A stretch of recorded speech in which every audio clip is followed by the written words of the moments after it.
my fellow Americans. Tonight, I want to speak with you about our nation's unprecedented response to the coronavirus outbreak that started in China and is now spreading throughout the world. Today, the World Health Organization officially announced that this is a global pandemic.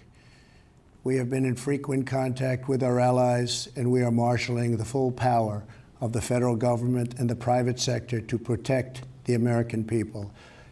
This is the most aggressive and comprehensive effort to confront a foreign virus in modern history.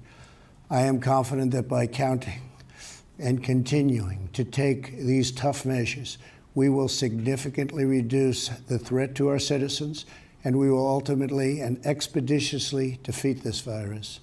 From the beginning of time, nations and people have faced unforeseen challenges, including large-scale and very dangerous health threats. This is the way it always was and always will be. It only matters how you respond, and we are responding with great speed and professionalism. Our team is the best anywhere in the world. At the very start of the outbreak, we instituted sweeping travel restrictions on China and put in place the first federally mandated quarantine in over 50 years. We declared a public health emergency and issued the highest level of travel warning on other countries as the virus spread its horrible infection. And taking early, intense action, we have seen dramatically fewer cases of the virus in the United States than are now present in Europe. The European Union failed to take the same precautions and restrict travel from China and other hotspots.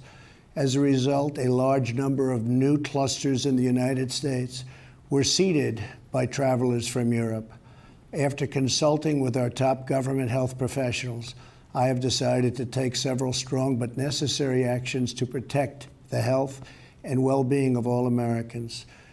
To keep new cases from entering our shores, we will be suspending all travel from Europe to the United States for the next 30 days. The new rules will go into effect Friday at midnight.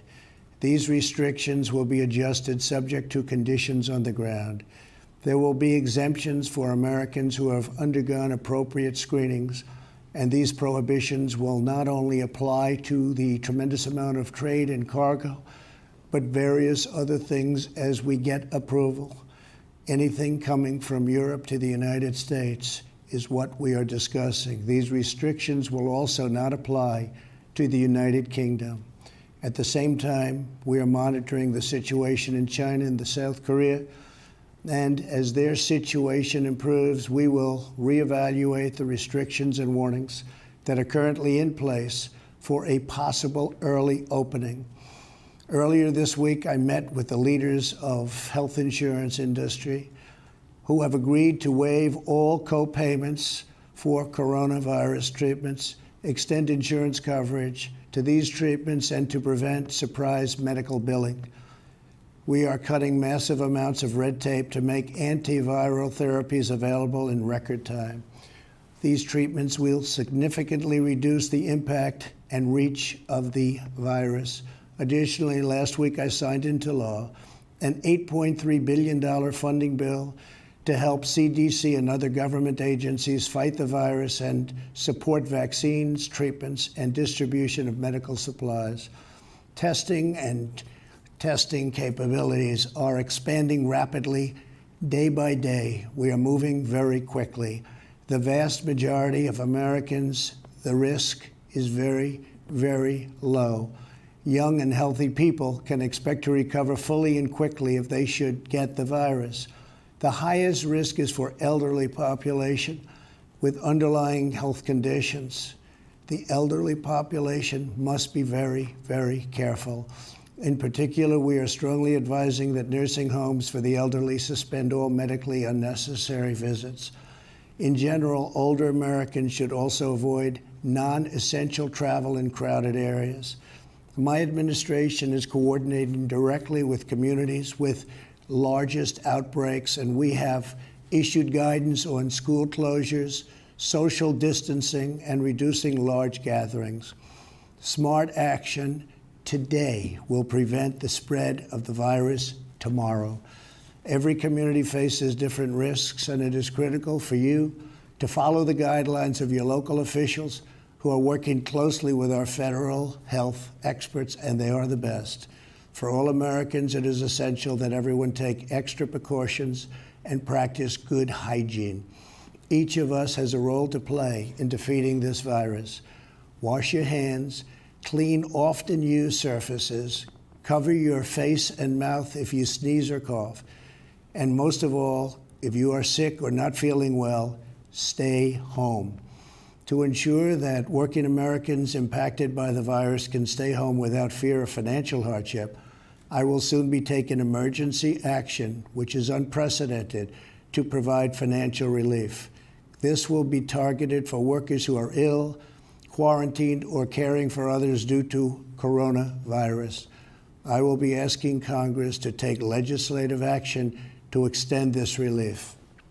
Because of the economic policies that we have put into place over the last 3 years, we have the greatest economy anywhere in the world by far. Our banks and financial institutions are fully capitalized and incredibly strong. Our unemployment is at a historic low. This vast economic prosperity gives us flexibility, reserves, and resources to handle any threat that comes our way. This is not a financial crisis. This is just a temporary moment of time that we will overcome together as a nation and as a world. However, to provide extra support for American workers, families, and businesses, tonight I am announcing the following additional actions. I am instructing the Small Business Administration to exercise available authority to provide capital and liquidity to firms affected by the coronavirus. Effective immediately, the SBA will begin providing economic loans in affected states and territories. These low-interest loans will help small businesses overcome temporary economic disruptions caused by the virus. To this end, I am asking Congress to increase funding for this program by an additional $50 billion. Using emergency authority, I will be instructing the Treasury Department to defer tax payments without interest or penalties for certain individuals and businesses negatively impacted. This action will provide more than $200 billion of additional liquidity to the economy. Finally, I am calling on Congress to provide Americans with immediate payroll tax relief. Hopefully, they will consider this very strongly. We are at a critical time in the fight against the virus. We made a life-saving move with early action on China. Now we must take the same action with Europe. We will not delay.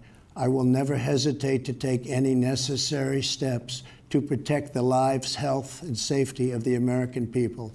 I will always put the well-being of America first. If we are vigilant and we can reduce the chance of infection, which we will significantly impede the transmission of the virus. The virus will not have a chance against us. No nation is more prepared or more resilient than the United States.